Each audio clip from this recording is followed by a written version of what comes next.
छात्रों, क्या कभी इस बात पर गौर किया गया है कि आयुर्वेद में ब्लड लेटिंग यानी रक्तमोक्षण और एक उफनते हुए बांध में आखिर क्या समानता है? और हमारी हड्डियां किसी सूखे मूंगे मतलब ड्राई कोरल की तरह कैसे बर्ताव करती हैं? आज का ये गहन अध्ययन रटने के तरीके को हमेशा के लिए बदल देगा। नमस्कारम, हम व्योम वैद्य आपका संहिता ट्रिक्स यूट्यूब चैनल पर स्वागत करते हैं। बिल्कुल। चलिए हमारी अष्टांग हृदय सूत्र स्थान 11 की यात्रा और इसका सुश्रुत संहिता के साथ कंपैरिजन शुरू करते हैं। हाँ, तो इस डीप डाइव का जो मुख्य उद्देश्य है वो है अष्टांग हृदय के अध्याय 11 के श्लोक 30 से 36 तक के गूढ़ रहस्यों को समझना है। सही कहा। आज सिर्फ थ्योरी नहीं बल्कि ये देखा जाएगा कि दोष, धातु और मल की वृद्धि या क्षय होने पर कौन से प्रैक्टिकल ट्रीटमेंट प्रोटोकॉल्स अपनाए जाते हैं। बिल्कुल। और इस विषय की गहराई में उतरने के लिए स्क्रीन पर दिख रहे इस विट्रूवियन मैन के चित्र पर ध्यान दिया जा सकता है। हाँ, ये कोई साधारण ड्राइंग नहीं है।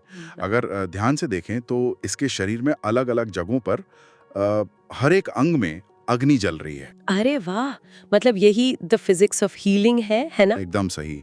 आयुर्वेद में अक्सर लोग सिर्फ जठराग्नि तक रुक जाते हैं, लेकिन इस विजुअल से ये बिल्कुल साफ है कि कैसे वही जठराग्नि रस, रक्त, मांस जैसी धात्वाग्नियों का रूप ले रही है। तो आज इसी अग्नि और इसके परिणामों को डिकोड किया जाएगा। चलिए पहली स्लाइड से शुरू करते हैं जो रक्त धातु पर है। हाँ प्लीज, श्लोक पढ़िए। वाग्भट जी कहते हैं, विशेषाद रक्त वृद्ध्युत्थान रक्त श्रुति विरेचनैः। बहुत ही महत्वपूर्ण लाइन है ये। इसका मतलब है कि रक्त के वृद्धि होने पर विशेष रूप से रक्तमोक्षण और विरेचन कराना चाहिए। और यहीं पर आश्रयाश्रयी भाव का सिद्धांत काम आता है। मतलब पित्त और रक्त का जो गहरा संबंध है उसे समझे बिना ये श्लोक अधूरा है। बिल्कुल, रक्त घर है और पित्त उसमें रहने वाला। लेकिन विरेचन क्यों? तो इसे समझने के लिए हमारे उस बांध वाले विजुअल को इमेजिन करना होगा। छात्रों के लिए ये सोचना आसान होगा कि एक लाल रंग के खौलते हुए पानी से भरा एक विशाल डैम है। और जब वो पानी यानी रक्त ओवरफ्लो होता है तो हम तुरंत गेट खोल देते हैं। यही रक्त मोक्षण है, अचानक बढ़े हुए वॉल्यूम और प्रेशर को कम करना। अच्छा, तो वॉल्यूम कम हो गया, लेकिन वो खौलता हुआ पानी जो है उसकी हीट का क्या? यही तो कैच है। उस हीट को, उस तीव्र पित्त को बाहर निकालने के लिए एक दूसरा वाल्व खोलना पड़ता है। शरीर के निचले हिस्से से गर्मी बाहर फेंकनी होती है। और वो ही विरेचन है। क्या बात है। बिल्कुल, इसलिए हमारी मेमोरी ट्रिक हमेशा याद रखनी चाहिए। Blood and purge, high blood is equal to high पित्त। मतलब सिर्फ वॉल्यूम कम करना काफी नहीं है, हीट भी कम करनी है। चलिए अब अगली धातु यानी मांस धातु की वृद्धि पर आते हैं। हाँ, स्लाइड 3 पर चलते हैं। श्लोक है, मांस वृद्धि भवान रोगान शस्त्र क्षार अग्निकर्म भी। ये क्लिनिकली बहुत अग्रेसिव अप्रोच है। हाँ, जैसे गलकंड या अर्बुद मतलब ट्यूमर जैसे मांसगत बीमारियों में सामान्य दवाइयों से नहीं बल्कि शस्त्र, क्षार और अग्निकर्म से इलाज बताया गया है। और इसके लिए स्क्रीन पर हमारे द स्कल्प्टर्स टूल्स वाले विजुअल को देखिए। एक मूर्तिकार के औजार रखे हैं ना? हाँ, छेनी, हथौड़ा सब दिख रहा है। जब किसी पत्थर पर कोई अनचाहा हिस्सा आ जाता है तो उसे मुलायम ब्रश से नहीं हटाया जा सकता। उसे काटने के लिए स्कैल्पल यानी शस्त्र, केमिकल कॉटरी यानी क्षार और थर्मल कॉटरी यानी अग्नि चाहिए। इसे SKA प्रोटोकॉल यानी शस्त्र क्षार अग्नि के रूप में याद रखा जा सकता है। लेकिन मेरा एक सवाल है यहाँ पर। हाँ बताइए। क्या ये तीव्र कर्म शुक्रवाही स्रोतस को दूषित नहीं करते? संहिताओं में तो इन्हें स्रोतस दुष्टि का बड़ा हेतु माना गया है। ये बहुत ही शानदार क्लिनिकल ऑब्जर्वेशन है। हाँ, ये सच है कि ये शरीर के लिए एक बड़ा आघात है, लेकिन एक वैद्य को रिस्क बनाम रिवॉर्ड देखना होता है। मतलब अर्बुद या ट्यूमर जैसी जानलेवा बीमारी में हमारे पास कोई और विकल्प नहीं होता ना? बिल्कुल, वहाँ जान बचाना पहली प्राथमिकता है। जब घर में आग लगी हो तो दरवाजे तोड़ने ही पड़ते हैं। सही कहा, पहले जीवन बचाना है, फिर नुकसान की भरपाई रसायन चिकित्सा से की जा सकती है। एकदम सही। तो अब अगली धातु मेद धातु की बात करते हैं, स्लाइड 4 पर। हाँ, श्लोक कहता है, स्थौल्य कार्श्योपचारेण मेदो जानास्थित संक्षयात। ये बहुत ही सीधा और स्पष्ट निर्देश है। इसका अर्थ है कि मेद वृद्धि को स्थौल्य यानी ओबेसिटी और मेद क्षय को कार्श्य मतलब इमैसिएशन की तरह ट्रीट करना चाहिए, बिल्कुल आचार्य चरक के अष्टोन्निदनीय अध्याय के सिद्धांतों की तरह। और इस कॉन्सेप्ट को दिमाग में बिठाने के लिए स्क्रीन पर इस तराजू वाले विजुअल को देखिए। एक तरफ बहुत भारी वजन रखा है और दूसरी तरफ एक हल्का सा पंख। बिल्कुल, भारी वजन जो मेद वृद्धि या स्थौले को दिखाता है, उसके लिए अपतर्पण यानी रिडक्शन थेरेपी की जाती है। और हल्के पंख के लिए जो कार्श्य को दिखाता है, वहाँ संतर्पण यानी नरिशिंग थेरेपी दी जाती है। एकदम तराजू की तरह संतुलन बनाना है। भारी है तो खुरच कर कम करो, हल्का है तो पोषण देकर बढ़ाओ। बहुत ही लॉजिकल है। लेकिन अब इसी श्लोक के दूसरे हिस्से पर आते हैं जो अस्थि क्षय की बात करता है। हाँ, ये आयुर्वेद का सबसे बड़ा पैराडॉक्स है।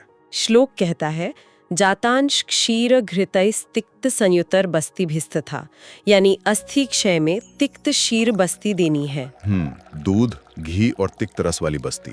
लेकिन ऑस्टियोपोरोसिस या अस्थि क्षय में तो वायु बढ़ती है ना, तो हम तिक्त रस क्यों दे रहे हैं जो खुदवात को बढ़ाता है? यही तो आचार्यों की पैथोलॉजिकल समझ का सबसे बड़ा चमत्कार है। इसका जवाब हमारे सूखे मूंगे वाले विजुअल में छिपा है। अच्छा, वो कैसे?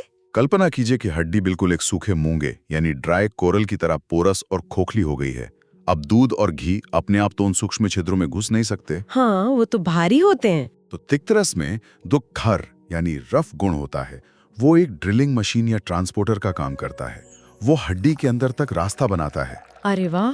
और फिर उस रास्ते से दूध और घी अंदर जाकर वात का शमन करते हैं। बिल्कुल। तिक्त रस सिर्फ डिलीवरी बॉय है, इसीलिए मेमोरी ट्रिक है बिटर मिल्क बस्ती, कमजोर हड्डियों का स्पेशल कॉकटेल। क्या अद्भुत मैकेनिज्म है। चलिए अब सेगमेंट 2 पर चलते हैं, मलों का प्रबंधन। स्लाइड 6 पर पुरीश की बात है। हाँ, मलों का रोल भी उतना ही जरूरी है। श्लोक है, विड वृद्धि जानांति सारक्रिय विट क्षयोद भवान। इसका सीधा सा मतलब अतिसार और मल के क्षय से जुड़ा है। हाँ, विड वृद्धि में अतिसार वाली चिकित्सा करनी है और क्षय में पुरीशवर्धक आहार जैसे भेड़ बकरी का मांस, जौ और उड़द देना है। इसे समझने के लिए दोबारा फ्लड एंड डैम वाले विजुअल को रोल प्ले करते हैं। वृद्धि का मतलब है आंतों में बाढ़ आ जाना, तो वहां हमें फ्लो को रोकना होगा, यानी अतिसार की तरह स्तंभन चिकित्सा देनी होगी। एकदम सही, स्टॉप द फ्लो। लेकिन ऊम क्षय का मतलब है सूखा पड़ना, वहां मल बन ही नहीं रहा। तो वहां दवाइयों से ज्यादा फिजिकल वॉल्यूम क्रिएट करने की जरूरत है ना? बिल्कुल, इसलिए हमारी मेमोरी ट्रिक है द ब्रिक लेयर्स। जौ और उड़द दाल मल के लिए ईंट और सीमेंट का काम करते हैं। मतलब वो इनसॉल्यूबल फाइबर हैं जो पानी सोखकर मल का आकार बढ़ाते हैं। बहुत बढ़िया। हाँ, और अब स्लाइड 7 पर मूत्र और श्वेत का प्रबंधन देखते हैं। श्लोक 33 कहता है, मूत्र वृद्धि क्षयोत्थांश्च मेह कृष्ण चिकित्सया व्यायाम अभ्यंजन स्वेदम मध्य स्वेद क्षयोद्भवान। यानी मूत्र वृद्धि में प्रमेह का प्रोटोकॉल और क्षय में मूत्र कृच्छ का। हाँ, और स्वेद क्षय मतलब पसीना न आने पर व्यायाम, अभ्यंग, स्वेलन और मध्य का प्रयोग। इसे हमारे पाइप्स एंड वॉल्स विजुअल से समझिए। पाइप से ज्यादा पानी बहे तो एस्ट्रिंजेंट्स दो, और वॉल चोक हो जाए तो डायोरेटिक्स दो। लेकिन स्वेद क्षय के लिए जो मध्य यानी अल्कोहल बताया गया है, वो थोड़ा हैरान करने वाला है। हाँ, और यही मैग्नीफाइंग ग्लास ऑन पोर्स वाला विजुअल काम आता है। पसीना कम आने का मतलब है कि रोम छिद्र ब्लॉक हो गए हैं। तो उन्हें खोलने के लिए क्या किया जाए? इसके लिए द हीट प्रोटोकॉल अपनाते हैं। स्वेट फॉर्मूला याद रखना आसान है।